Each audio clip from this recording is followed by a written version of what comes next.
Biden جو ہے وہ ایک روایتی سیاستدان کے طور پر روایتی چیزوں کو لے کر چل رہے اور اس کے دور میں میرا خیال ہے امریکہ کو کافی ڈیمیج ہوا ہے۔ جنرل محمد صاحب ہوتے تھے، غلام محمد، وہ رالگیر لگا کر آتے تھے، ایسے ذہنی معذور لوگ شروع سے ہی ہم پر مسلط رہے ہیں۔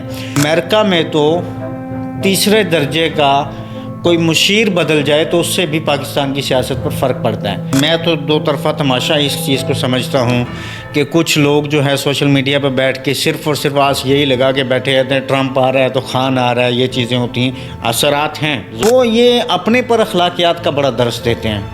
ابھی کہیں پہ جناب وہ بیگم کلثوم پر بات ہو، مریم نواز صاحبہ پر بات ہو، وہ تو اخلاقیات کے جناب یونیورسٹیوں کے دریا بہا دیتے ہیں۔ دوسرے پر بات کرنی ہو پھر یہ ہر قسم کی غلیظ بات بھی کر سکتے ہیں، غلیظ جملہ بھی کر سکتے ہیں، کسی پر کوئی الزام بھی لگا سکتے ہیں۔ وہ اخلاقیات، صحافت، سیاست اس سے کوئی خطرے میں نہیں پڑتی۔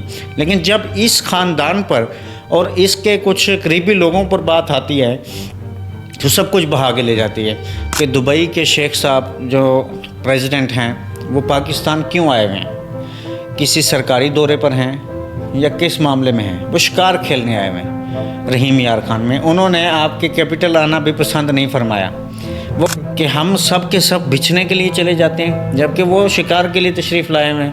ہم ان کو ویلکم کہتے ہیں، وہ یہاں آئے ہیں، لیکن کو تھوڑی سی میرا خیال ہے چیزوں کا لحاظ رکھنا چاہیے۔ خیر یہ ہمیشہ کبھی بھی نہیں رکھتے کیونکہ ان کی آس باہر ہوتی ہے۔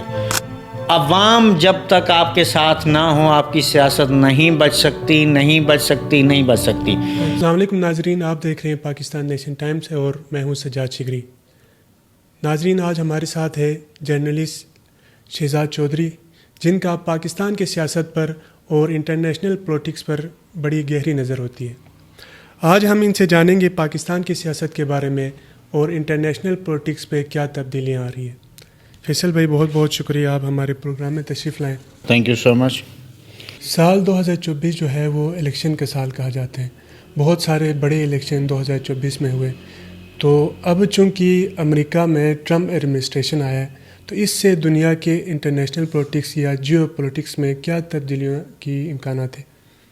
جی بالکل، 2024 جو ہے پوری دنیا میں بڑے بڑے ممالک جو ہیں جو پوری دنیا کی پالیسیز کو گھماتے ہیں یا جن کی وجہ سے پوری دنیا کی نظریں ان پر ہوتی ہیں اور پالیسیز بدلتی ہیں، وہاں الیکشنز ہوئے اور بہت بڑی بڑی تبدیلیاں آئی، جس میں بہت لمبے عرصے کے بعد یو کے میں گورنمنٹ کا لیبر پارٹی کا آنا، یا فرانس میں تبدیلی کا، یا مختلف ممالک میں سری لنکا میں لیفٹسٹوں کا آنا، پھر انڈیا میں مودی کو دھچکا لگنا جو 400+ سیٹوں کا، یہ ساری چیزیں ہیں۔ بہرحال پوری دنیا کی نظریں جو ہیں وہ امریکہ کے الیکشن پر ہوتی ہیں، کیونکہ امریکن الیکشنز جو ہے کیونکہ سو کالڈ کہا جاتا ہے کہ سپر پاور ہے امریکہ، سارے ادھر نظریں رکھی جاتی ہیں۔ اب حقیقت یہ ہے کہ بائیڈن جو ہے وہ ایک روایتی سیاستدان کے طور پر روایتی چیزوں کو لے کر چل رہے اور اس کے دور میں میرا خیال ہے امریکہ کو کافی ڈیمیج ہوا ہے، کیونکہ بیسیکلی عمر کا تقاضا ہے۔ ہمارے ہاں حالانکہ ان کے ہاں تو اب اتنا کمزور آدمی جو سیڑھیوں سے لڑکھڑاتا تھا وہ اب آیا تو ان کو تھوڑا سا اس کی سمجھ آئی کہ یہ ہے۔ ہمارا تو پاکستان بننے سے یعنی کہ آپ گورنر جنرل محمد صاحب ہوتے تھے، غلام محمد، وہ رالگیر لگا کر آتے تھے، ایسے ذہنی معذور لوگ شروع سے ہی ہم پر مسلط رہے ہیں۔ تو خیر یہ اس وجہ سے پاکستان کا جو ہے وہ صورتحال آپ کے سامنے ہے کہ کہاں ہے۔ خیر آج بھی ذہنی معذور ہی لوگ ہم پر مسلط ہیں، کہیں پہ وہ او کے احتجاجات کی اجازت دیتے ہیں۔ تو خیر یہ تماشا ہمارے ہاں تو ہر طرف سے لگا ہوا ہے۔ بالکل۔ پھر باقی دنیا میں ظاہری بات ہے امریکہ کے الیکشنز کی وجہ سے دنیا میں بہت ساری چیزیں ڈیولپ تو ہوتی ہیں، کہیں پہ دیکھا جاتا ہے کہ کون سا ان کے حق میں بہتر آئے گا، کون سا نہیں آئے گا۔ اب بالکل اگر ایسے دیکھیں کہ پاکستان کی سیاست پر تو خاص طور پہ کیونکہ ہمارے تو آقائے من ہے امریکہ، وہاں سے جو ان کی تو بس آنکھیں ہلنی ہوتی ہیں، بس صرف ابھی وہ سوچ ہی رہے ہوتے ہیں کہ وہ کیا کرنے جا رہے ہیں، ہمارے ہاں وہ ان کے فیصلے ہونا شروع ہو جاتے ہیں۔ باقی دنیا میں بھی اس کے یعنی کہ اثرات مرتب ہوتے ہیں، لیکن اگر ہم صرف پاکستان کی بات کریں، پاکستان کی سیاست، بلکہ پاکستان میں سیاست نہیں ہے، پاکستان کا یہ جو ایک ڈھونگ قسم کا سسٹم ہے، اس پر امریکہ کے بہت سارے اثرات ہوتے ہیں۔ کوئی یہ کہے کہ نہیں جی ٹرمپ کے آنے سے کوئی فرق نہیں پڑنے والا، جیسا کہ کچھ ٹاؤٹ قسم کے صحافی بیٹھ کے جناب وہ کہہ رہے ہوتے ہیں کہ 100 بار بھی ٹرمپ آ جائے تو کوئی فرق نہیں پڑے گا، یہ وہ جھوٹ بولتے ہیں، یہ گمراہی پھیلاتے ہیں۔ اس کی وجہ یہ ہے کہ امریکہ میں تو تیسرے درجے کا کوئی مشیر بدل جائے تو اس سے بھی پاکستان کی سیاست پر فرق پڑتا ہے۔ تو پریزیڈنشل سسٹم کو تو چھوڑ دیں کہ پریزیڈنٹ کون آ رہا ہے، پورا سسٹم ہل رہا ہے، اس کو چھوڑ دیں کہ تیسرے درجے کا کوئی وہاں پہ سیکٹری چینج ہو جائے تو یہاں پہ اس کی تبدیلی، اس کی ہوا کے جھونکے نرم گرم یہاں پہ محسوس ہوتے ہیں۔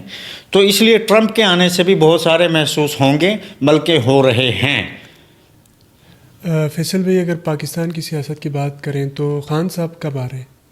دیکھیں اس کا تعلق بھی ویسے تو میں تو دو طرفہ تماشا اس چیز کو سمجھتا ہوں کہ کچھ لوگ جو ہے سوشل میڈیا پہ بیٹھ کے صرف اور صرف آس یہی لگا کے بیٹھے رہتے ہیں ٹرمپ آ رہا ہے تو خان آ رہا ہے، یہ چیزیں ہوتی ہیں، اثرات ہیں ضرور ہیں اور ہوں گے، لیکن یہ جو کچھ نجومی قسم کے رپورٹر، نجومی قسم کے ولاگرز بیٹھ کے ڈیٹیں دے رہے ہوتے ہیں 7 کو آ رہا ہے، 10 کو آ رہا ہے، 20 کو آ رہا ہے، 2 ماہ کو آ رہا ہے، بس یہ ہو گیا۔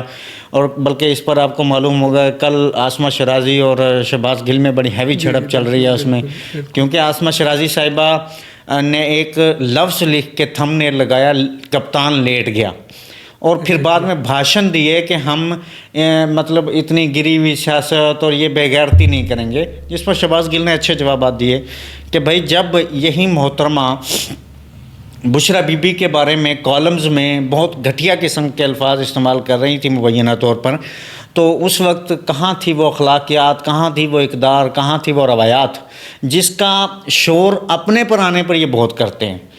جو اس قسم کی لاٹ یہ ساری ہے جو خاص طور پہ اسٹیبلشمنٹ کی طرف دیکھتے ہیں یا نون لیگ کے خاص طور پر بہت جو مطلب قریبی ہیں، وہ یہ اپنے پر اخلاقیات کا بڑا درس دیتے ہیں۔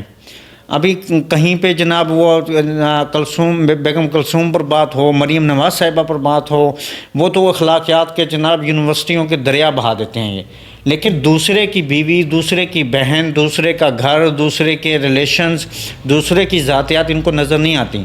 تب یہ کالمز میں لکھیں تو وہ اعلیٰ ترین کا ادب قرار دے دیں گے، اس کو اعلیٰ قسم کی صحافت قرار دے دیں گے، اس کو اعلیٰ اقدار کا مثال بنا کر پیش کریں گے۔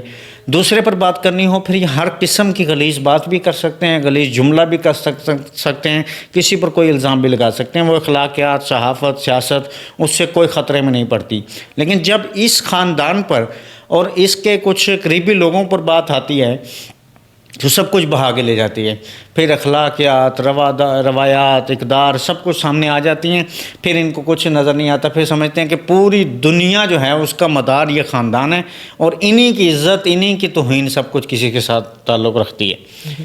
اچھا سر، کل جس طرح مریم نواز جو ہے دبئی کے صدر سے مل رہے ہیں، اس کا کوئی ڈپلومیسی پہ اثر ہو سکتے ہیں؟ دیکھیں پہلے تو ہمیں ڈوب مرنا چاہیے من حیث القوم کہ دبئی کے شیخ صاحب جو پریزیڈنٹ ہیں وہ پاکستان کیوں آئے ہوئے ہیں؟ کسی سرکاری دورے پر ہیں یا کس معاملے میں ہیں؟ وہ شکار کھیلنے آئے ہوئے ہیں رحیم یار خان میں۔ انہوں نے آپ کے کیپٹل آنا بھی پسند نہیں فرمایا، وہ وہاں پہ اپنی دل کو بہلانے کے لیے، اپنی خوراک کو اچھی کرنے کے لیے وہاں شکار کھیلنے آئے ہوئے ہیں۔ اور ہمارے سسٹم کا ننگ پونا چیک کریں آپ، ہمارے سسٹم کی کمزوری چیک کریں آپ کہ ہمارا پرائم منسٹر، ہماری چیف منسٹر پنجاب، ہماری آدھی سے زیادہ بڑے صوبے کی بیوروکریسی سارے کے سارے وہاں جناب پہنچے ہوئے ہیں، اور محترمہ جس طرح سے ہاتھ ملا رہی ہیں وہ سفارتی آداب کے خلاف ہے۔ یہ تصویر ابھی جاری ہو گئی ہے جبکہ نون لیگی سوشل میڈیا کے لوگ آپس میں لڑ جھگڑ رہے ہیں کہ یہ نہیں آنی چاہیے تھی، یہ محترمہ کے امیج کو خراب کرے گی، آپس میں تو ان کی لڑائیاں چل رہی ہیں، لیکن اس کا سفارتی سطح پر بھی اثر ہوتا ہے، جبکہ اس خاندان کو اس چیز سے فرق نہیں پڑتا۔ یہ ہمیشہ ہی چاپلوسی کی چیزیں کرتے رہے ہیں، یہ ہمیشہ باہر دیکھتے ہیں، حالانکہ دیکھنا تو یہ چاہیے کہ جب آپ مشکل میں ہوں عوام کی طرف دیکھیں، عوام آپ کے ساتھ کھڑے ہوں، جبکہ یہ خاندان ہمیشہ باہر دیکھتا ہے۔ کبھی ان کو جناب سرور پیلس بھجوا دیا جاتا ہے، کبھی سعودی کنگڈم سامنے آ جاتا ہے، کبھی UAE سامنے آ جاتا ہے، کبھی امریکہ کے کلنٹن سامنے آ جاتے ہیں، کبھی کوئی سامنے آ جاتا ہے، تو ان کی نظریں جب یہ مشکل میں ہوں کہیں نہ کہیں باہر ہوتی ہیں۔ اب بیسیکلی یہ سارا جسچر دکھانا کہ بڑی محبت ہے ایک ملک کے صدر کے ساتھ اور اس فیملی کے ساتھ، ہوگی، اس سے ہم وہ نہیں کرتے اعتراض اس پر، وہ جنون ہی ہونا چاہیے. لیکن بھائی پوری بیوروکریسی، پورے سیاستدان، سارے بڑے بڑے عہدیدار وہاں پہنچ گئے ہیں. ہمارا کوئی سفارتی آداب کا تعلق نہیں ہے، ہمارا کوئی اپنا پازیٹیو جیسچر نہیں ہے کہ ہماری کوئی قدر نہیں ہے. بالکل کہ ہم سب کے سب بچھنے کے لیے چلے جاتے ہیں، جبکہ وہ شکار کے لیے تشریف لائے ہوئے ہیں. ہم ان کو ویلکم کہتے ہیں، وہ یہاں آئے ہیں، لیکن کو تھوڑی سی میرا خیال ہے چیزوں کا لحاظ رکھنا چاہیے. خیر یہ ہمیشہ کبھی بھی نہیں رکھتے، کیونکہ ان کی آس باہر ہوتی ہے، ان کا نظر باہر ہوتی ہے. ابھی مشکل ٹائم آنے والا ہے، کیونکہ ناؤ جو ہے اس وقت حکومت کی وہ ڈول رہی ہے، تو کسی وقت بھی وہ پلٹی کھائے. تو وہ چاہ رہے ہیں کچھ ملاح ایسے ہوں جو کچھ ان کو بچا سکیں. بعض اوقات آپ دیکھتے ہیں نا کہ سمندری قزاق اس زمانے میں ہوتے تھے، ابھی بھی ہوتے ہیں. تو سمندری قزاقوں کی جو حفاظت کے لیے بھی کچھ لوگ حفاظتی کمانڈر ہوتے تھے نا، جو ان کو ڈوبنے سے بچاتے تھے. تو یہ ہمارے قزاق ہیں. تو وہ چاہتے ہیں کچھ ملاح، کچھ ایسے ایکسپرٹ سامنے آئیں جو ان کی ڈوبتی ناؤ سے جیسی پلٹی کھائے تو ان کو بچایا جا سکے. سر پاسبل ہے کہ یہ ان کو بچایا جا سکے یا ان کی کوئی مدد ان کو آ جائے؟ دیکھیں ان کے تعلقات تو ہیں، لیکن اصل بچانا وہ نہیں ہوتا.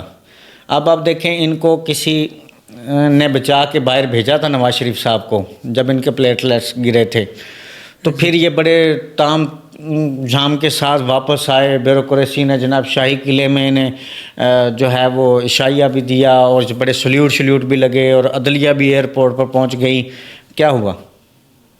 اپنی سیٹ بھی ہارے ہوئے مبینہ طور پر، فارم 47 کے ذریعے آئے ہوئے.